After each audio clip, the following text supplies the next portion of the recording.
અમદાવાદ શહેરની અંદર સામાન્ય એવો વરસાદ અને વરસાદે ભૂવો પડવાની સિલસિલો યથાવત રાખી દીધો છે. દ્રશ્ય બતાવી રહ્યા છીએ. આ દ્રશ્ય છે સાઉથ બોપલ વિસ્તારના સ્કાય સિટી રોડ તરીકે ઓળખાય છે અને રોડ ઉપર આ મસ્ત મોટો ભૂવો આપ જોઈ રહ્યા છો. સૌથી મહત્વપૂર્ણ બાબત કે નાનો સૂનો ભૂવો નહીં, પરંતુ ખૂબ જ મોટો ભૂવો અહીંયા પડ્યો અને હજુ પણ આ ભૂવો મોટો થતો જાય છે, એટલે કે ખાડો વધુ ને વધુ થતો જાય છે. મહત્વપૂર્ણ બાબત કે આ માત્ર ભૂવો નથી, આ માત્ર ખાડો નથી, પરંતુ આ ભ્રષ્ટાચારનું ઉત્તમ ઉદાહરણ છે. અધિકારીઓ અને કોન્ટ્રાક્ટરની મિલીભગતનું આ ઉત્તમ ઉદાહરણ છે.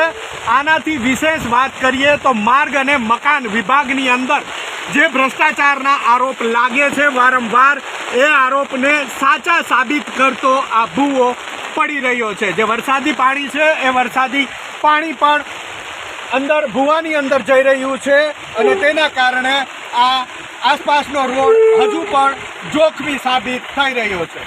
કેમેરામેન યુવરાજ લીલા સાથે હિરણ રાજગુરુ, એબીપી અસ્મિતા, અમદાવાદ. તો દ્રશ્યો આપ જોઈ શકો છો. અત્યારે આ શેલાના વિઝ્યુઅલ્સ આપ જોઈ શકો છો. શેલાના આ દ્રશ્યો છે અત્યારે ટીવી સ્ક્રીન પર આપ જોઈ શકો છો.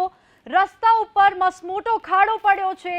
આ વિકાસ પર એક મોટો પ્રશ્ન છે. આ એક્સક્લુઝિવ દ્રશ્યો આપ જોઈ શકો છો એબીપી અસ્મિતાની ટીવી સ્ક્રીન ઉપર. રસ્તાઓ પર મસમોટો ખાડો પડ્યો છે. હવે લોકો ત્યાંથી કેવી રીતે પસાર થશે? ક્યાંક મોટી દુર્ઘટના સર્જાય તો જવાબદાર કોણ બનશે? આ દ્રશ્યો આપ ટીવી સ્ક્રીન પર અત્યારે શેલા વિસ્તારમાં જોઈ શકો છો, જ્યાં રસ્તા ઉપર મસમોટો ખાડો પડ્યો છે. રસ્તો અત્યારે હાલ બ્લોક તો કરવામાં આવ્યો છે, પણ જો ત્યાં પાણી ભરાઈ ગયા હોત તો લોકો અને ત્યાંથી પસાર થયા હોત તો શું સ્થિતિ સર્જાત એ આપ વિચારી શકો છો. શેલા વિસ્તારમાં રોડ બેસી જવાની ઘટના બની છે અત્યારે.